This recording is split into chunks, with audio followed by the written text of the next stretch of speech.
They were right. The conspiracy theorists, they were right. Oh, I can't believe I'm writing these words.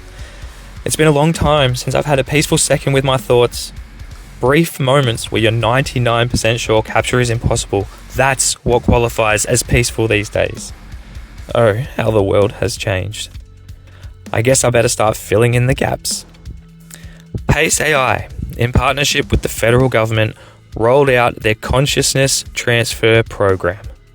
Hundreds of thousands of people signed up in excitement. This proved naive. The promise was that your living consciousness would be transferred into a sentient, capable humanoid. This would provide you with some sort of weird immortality, so they said. It turns out it was less about immortality and more about mass extermination. The reason why, we're yet to discover.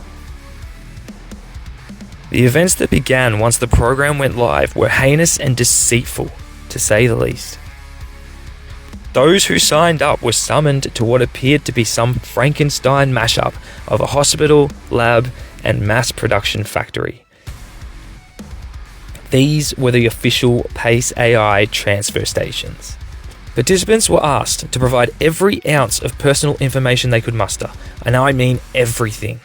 Childhood medical records, bank details, resume and work history, ancestry, police records, social media accounts, everything.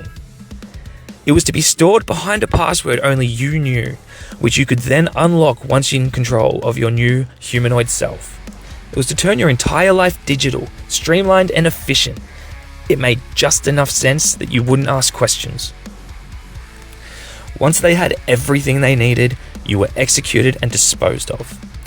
I hope the suffering was minimal, but this, I just don't know. All of the information provided to Pace was then transferred onto a humanoid and sent back in place of the human that was just ruthlessly erased. Now that these humanoids had been sent out in place of the human counterparts, the extermination was well and truly underway.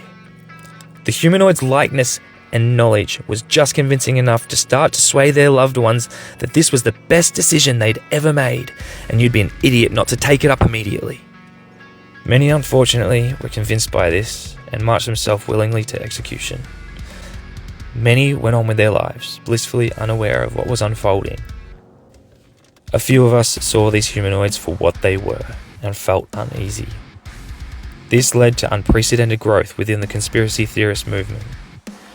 To the surprise of many, the group had been operating solidly since the first inception of humanoids, the prototype. Even when it seemed they had been shunned into non-existence, they remained, quietly building. They had a vast network of communications and dwellings, taking advantage of caves and even doing bits of excavation. Now they exist as an underground, hidden society. I keep saying they. I should be saying we. If you hadn't picked up already, I've come and joined them. My son was one of the first to sign up for the program in the early days. I was always skeptical.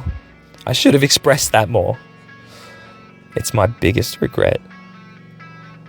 He returned home as one of them.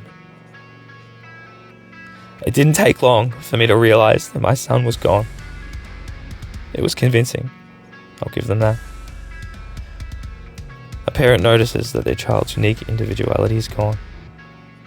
It's hard to describe, but spending time with him after the procedure was like going to the cinema to watch a movie I've already seen. Nothing new, just repeats of what I already knew. No substance. That's the best way I can put it. It was just bizarre. I had little time to mourn. I acted quickly. I did what I could to get myself into the movement as soon as possible. Those who went about their life were quickly rounded up when the faults in the humanoids became widespread knowledge. The conspiracy theorists turned out to be right. They weren't crazy.